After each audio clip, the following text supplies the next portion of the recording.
আমি মৌসুমী রায়। আমি নদিয়া জেলার রানাঘাট মাঠের পাড়া ৩ নম্বর ওয়ার্ডের বাসিন্দা। আমি একজন গৃহবধূ।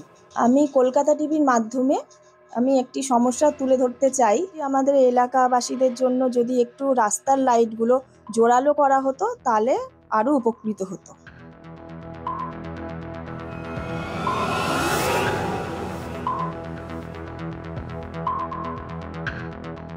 আসুন আমরা শুনে নিই এই সমস্যা সম্পর্কে এই এলাকাবাসী কি জানাচ্ছে। আমাদের এলাকায় কিছু লাইট আছে, সেই লাইটগুলো জোরালোর দরকার।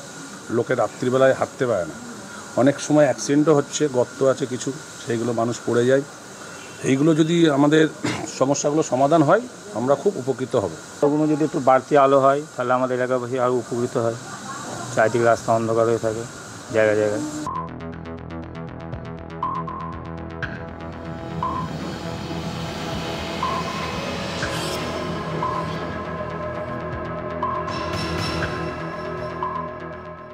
রানাঘাট থেকে সঙ্গীতা চ্যাটার্জির সাথে আমি মৌসুমী রায়, রিপোর্টার দিদি, কলকাতা টিভি।